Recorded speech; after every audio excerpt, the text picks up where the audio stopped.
Hello friends, today we are going to meet a very dynamic and tough lady. She is highly focused in the job and dedicated to her work. I have seen when she decides something, she makes it happen. Let's meet Leena Pachkawde.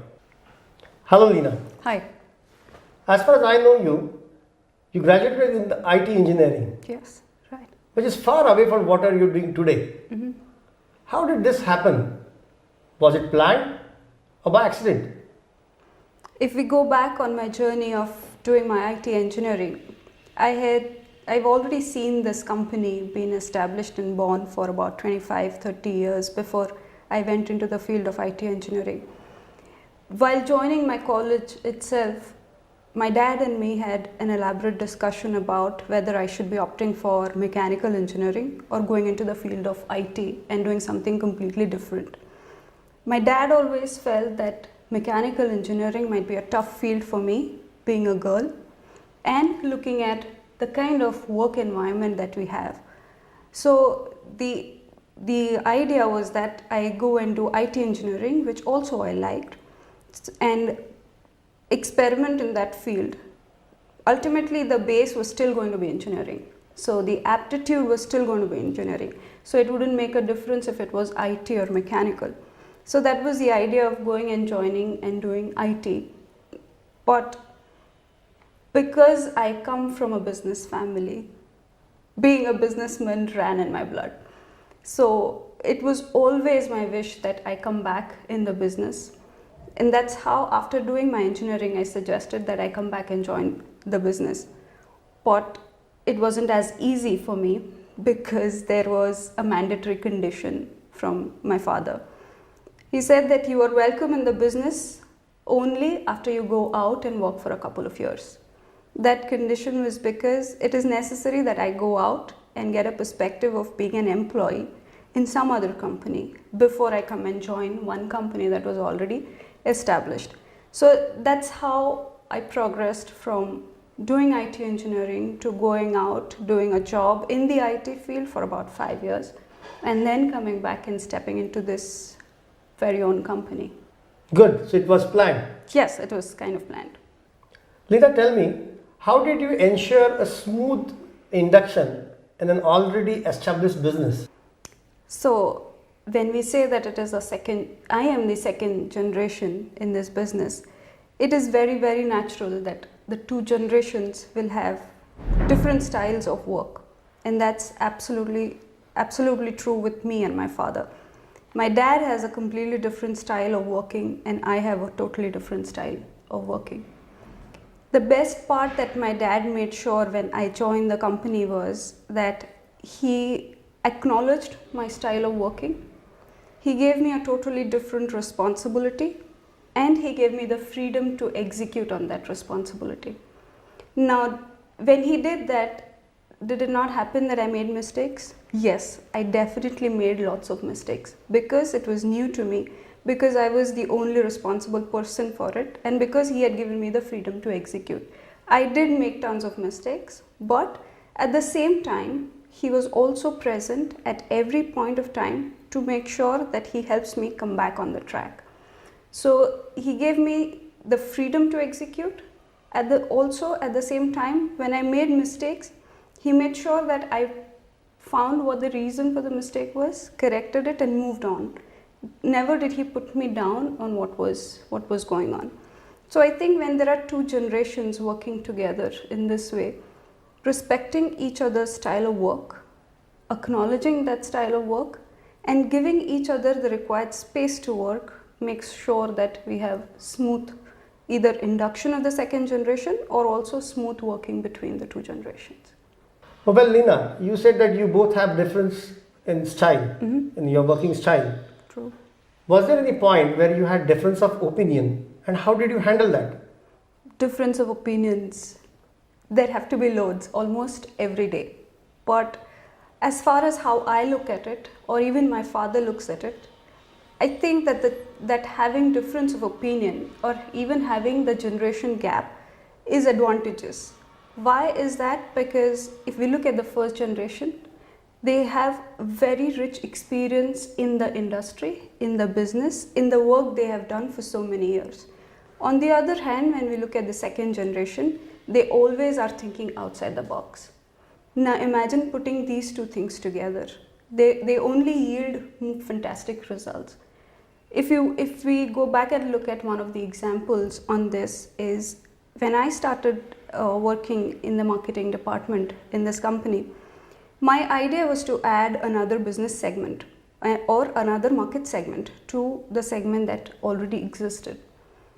Now on one side, my dad knew what competencies we have and hence what product or market segments we are safe working into. My idea said that this market segment that we want to enter will make use of the existing competencies but had huge opportunities. At this point of time, my idea of making a leap and daddy's little apprehension of moving out from already set segments. This was the point where we definitely had difference of opinions. But ultimately when we sat down and put all our thoughts together and put it down systematically, it turned out that not only did we get into that business segment, but today we are definitely reaping huge benefits out of it.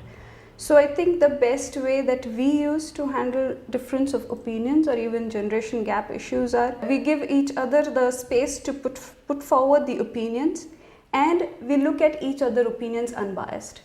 Once we put that all together, then we later come to the conclusion about which path we want to go. But it's never about rejecting one of the opinions and going ahead with just one. That's good. Leena, tell me, it's fine with your dad, but what about the other team members? Did they think that you had a cakewalk? It is never a cakewalk, I would say, when it is entering an already established business with an already established style of leadership. So it was, I would not say difficult, but it definitely was challenging.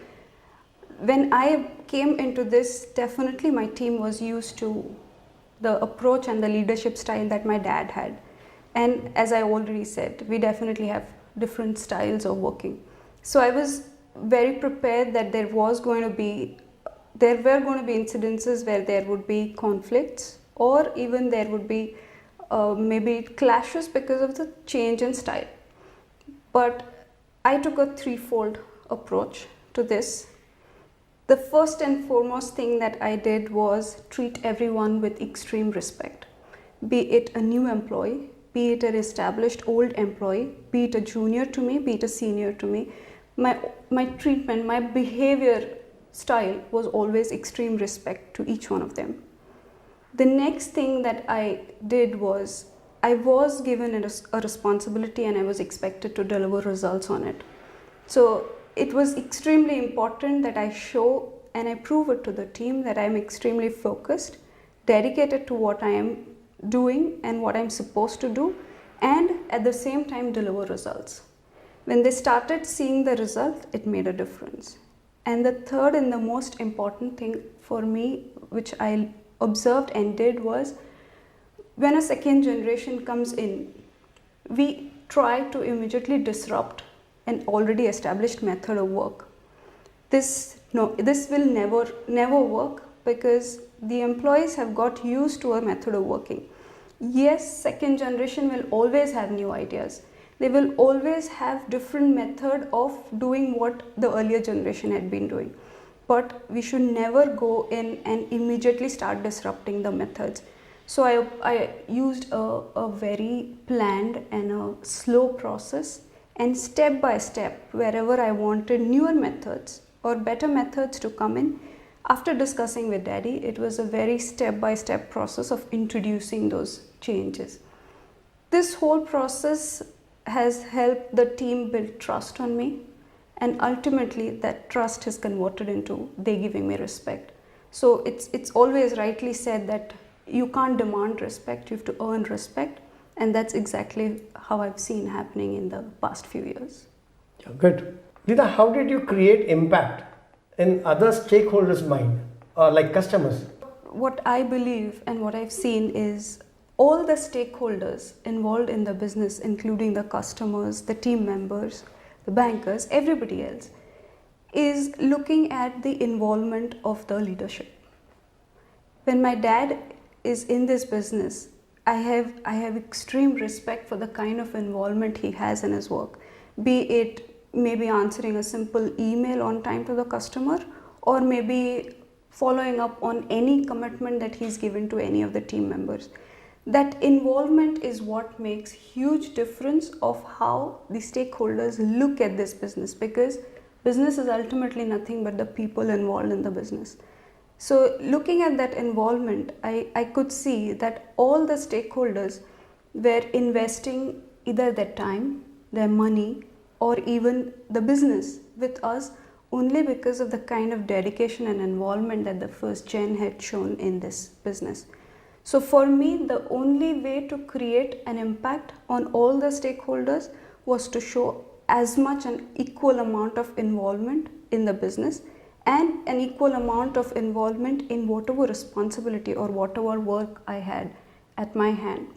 And that's the only way I've been working on everything that I do, to be intensively involved in any task that I have at hand.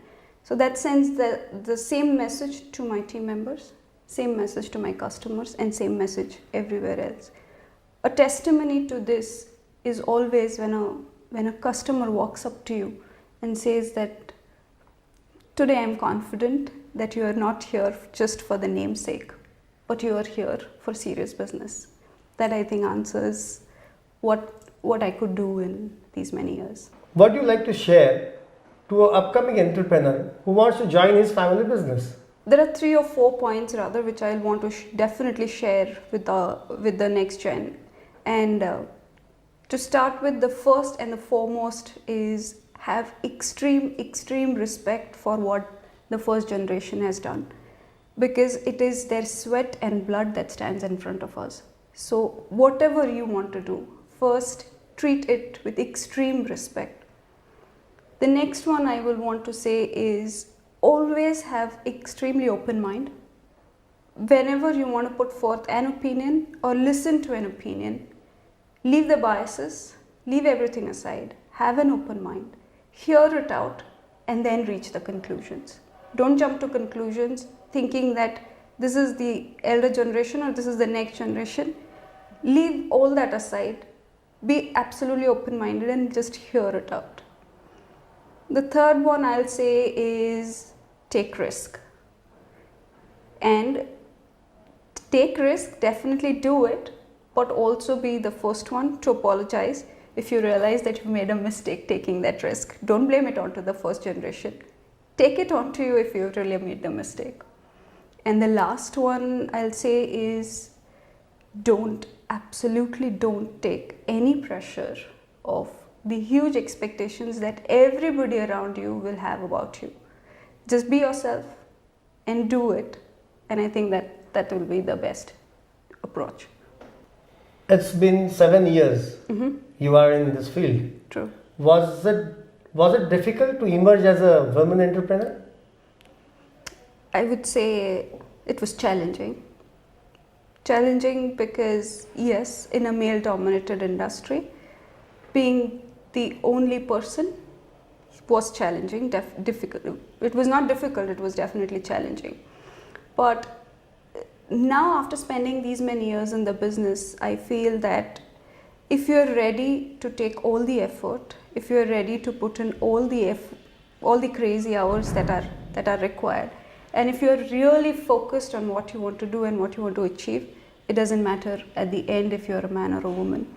So it started being challenging, but ultimately it doesn't have to be, depending on what you are ready to put in for what you want to achieve. And if we look at the society and at the environment now, I would also say that the situations or the environment altogether is changing. The outlook towards women entrepreneurs now is different than what it was, and it is changing. It is a very slow process, I'll also agree to that, but definitely we see a huge change. So for me, the journey of 7 years was challenging and exciting is what I'll put it as. Good. Tell me about your management philosophy. I will not call it a management philosophy, but I'll rather call it as my own life philosophy. This is what I follow in whatever I do, in whatever I decide to do, is carve out your own story, be it for yourself, be it for your business, and on that path, touch as many lives and create difference for as many lives as you can. That's how I do it.